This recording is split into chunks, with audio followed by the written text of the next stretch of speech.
Transitions and Tragedies, the Russian Far East and the Collapse of the Soviet Century, looking backwards and looking forwards.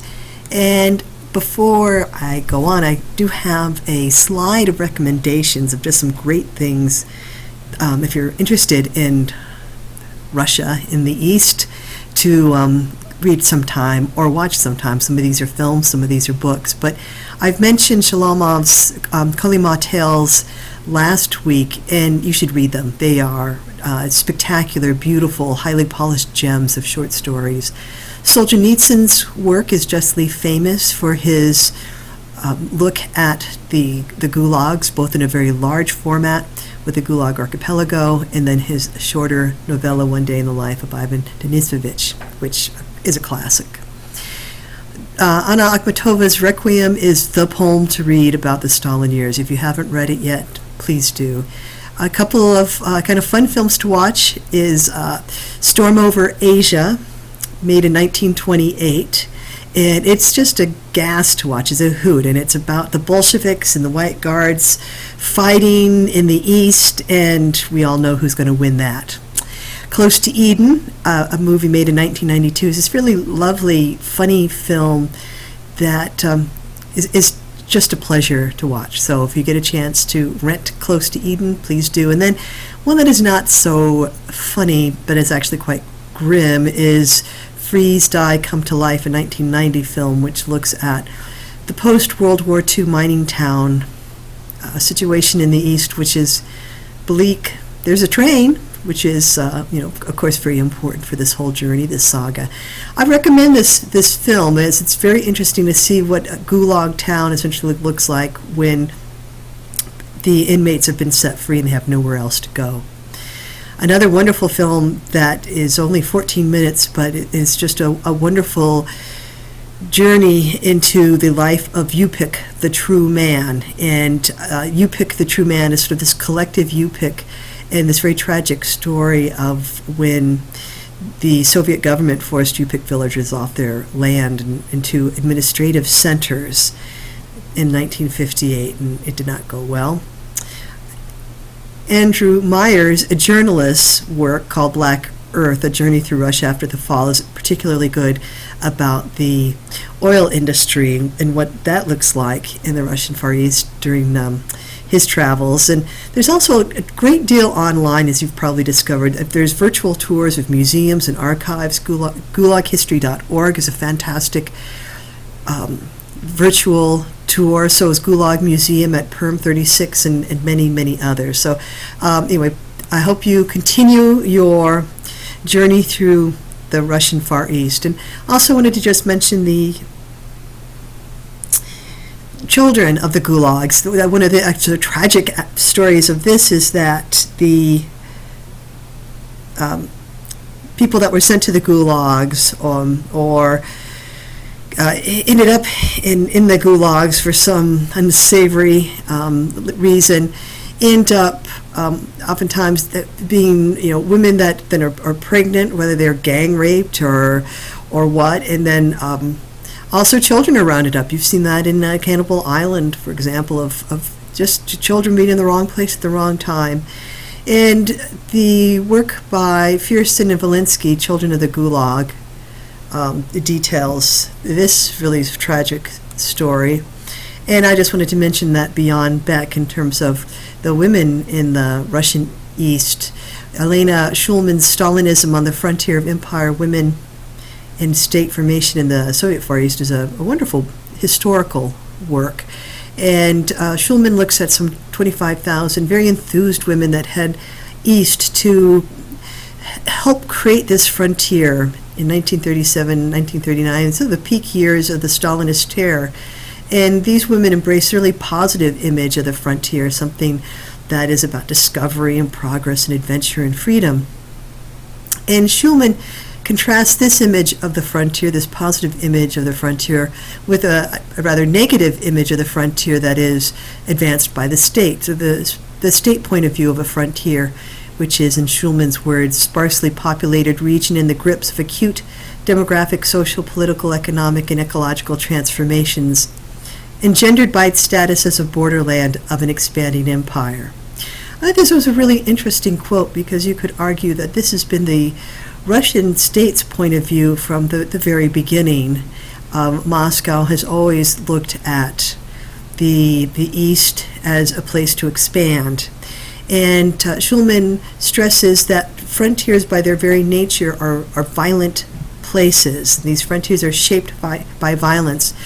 And I think this stress on violence is very much part of Nicholas Wirth's Cannibal Island, and he uses his account to show that Soviet social engineering, like most social engineering, ends up with a lot of unintended consequences, and that this grand misadventure of Soviet social engineering made the West both a frontier and a garbage can in a very violent place. So the state used men and women to extend state power, used the population to expand the presence of the state. And as we've seen from last week, the story did not end well. There are purges and camps, a lot of violence. But it's also important to remember that that's not the end of the story. That's not the only story, that other people write different stories for themselves. And for the next couple of weeks, I want to look at three key themes to consider. One is the relationship between the Soviet Union and China and beyond, about the collapse of the Soviet Empire on the fringes, and about the possibilities of the Russian Far East in terms of rebirth or destruction, or essentially what narrative is to be used. I think this map is a really good indicator of the shared frontiers of China and the Soviet Union. And as you can see, there's a great deal of frontier that is shared by these two massive powers. They had shared frontiers. Did they have shared interests? And I guess that's maybe a key idea. China has been Russia's most important Asian power. And you could argue that this has remained fairly true throughout the centuries in terms of at least the focus of the eastern boundaries. And in the West, the Cold War had heated up at the very end of World War II, and the Allies, the Western Allies, quickly became enemies. So this is all something to keep in mind in terms of the context of the Cold War. So the Cold War now sees the Soviet Union as the arch enemy of the Free West. And then in 1949, Mao established the People's Republic of China. And this just threw the Free West into a great tizzy because it looks like this massive, big, red block, and it looks like world communism amok. It is the Cold War, remember, but not so fast. The idea that somehow China and Russia were going to be great buds did not materialize, and that is evident with the Sino-Soviet split in 1960 through 1989. Mao and Stalin got along fine, which in itself is kind of a disturbing statement, isn't it? But during the Stalinist years, there was this great push to show the great friendship between the Soviet Union and China. And I think these Chinese propaganda posters are a really good illustration of how the Soviet Union saw itself as the big brother to help train these new, young Chinese comrades and brothers in arms. And I love this image with the skyscraper with Stalin there. And so there they are, teaching them how to be good communists. Well, then when Stalin dies, Khrushchev denounces Stalin's crimes. He begins to release some of the prisoners from the gulags too, and this throws the Chinese Communist government in just a tizzy. They denounce Khrushchev's reign. They liked Stalin a lot better, and so then the era of friendship comes to an end with Khrushchev. And so where does China and the Soviet Union go from there? So it's a good, I guess, lesson that neighbors are not always friends, that shared frontiers sometimes lead to a clash of interest. And there's a couple of very serious events. In 1968-69, there's a Soviet border conflict, where it looks like it's going to become a even bigger issue, because 1968 is a really big year across the world. Cold War tensions really heating up. There were skirmishes throughout this undeclared 7-month military conflict, and the most serious took place in Zhenbao Island, where a group of the People's Liberation Army troops ambushed Soviet border guards, killed 59, wounded 94. The Red Army, of course, retaliated and bombarded Chinese troop concentrations in the area. And so this means then that maybe, friendship is not so easy after all. This is a more detailed map on the Soviet-Chinese borderlands, and you can take a look at that by pausing if you want. And I think another point to keep in mind, we've all seen Red Dawn, haven't we, that the Soviet Union was a very big naval power. Had a lot of submarines, and the bulk of those submarines, as you can see from this map, are in Vladivostok. So it is the Cold War. The Soviet Union is a superpower. The Red Army could take on the Chinese if necessary, and the submarine power in warships there in Vladivostok was something to think about.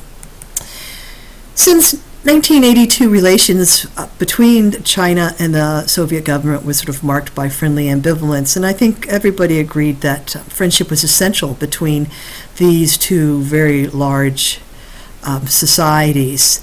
During the post-Cold War period, China's options have increased, whereas Russia's have decreased. And so this is one of the sagas that have happened with the collapse of the Soviet Union, and Russia then suffering a great deal of sort of economic and political confusion over the years. In 1992, Russia opted to focus on China for its Asia policy, and this is probably a smart idea. It's a very strategic choice, but the strategic choice of focusing on China has also greatly benefited China, and China has this enormous appetite, particularly for fuels. And so China is benefiting from this relationship, what is sometimes known as energy diplomacy, where Russia is this huge supplier of oil and gas already to the east, and for Russia to continue being the supplier of these resources. The Trans-Siberian Pipeline is in the works. I don't think it's been completed yet, but it's a huge, costly project. And so to make these huge projects to exploit these resources, it's important to attract a great deal of labor and encourage immigration, and also to improve technology and to make sure that the area is stable and secure.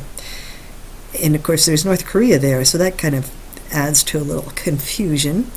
There's also the question of the regional versus central pull and push to how to develop resources, to develop the infrastructure, and how to do it right. There's no line separating big business and the state. It's one big oligarchic family of state capitalism. And so the crisis in the Russian Far East is really all about the collapse of the Soviet Union in 1991. And the situation in the Russian Far East was probably even worse than anywhere else, because the Russian Far East relied so heavily on subsidies, and those subsidies were cut. Depopulation, deindustrialization, general degradation and severe economic dislocation, power outages, just corruption on every single level of society, environmental contamination, and a pure manufacturing base with high transportation costs, the train.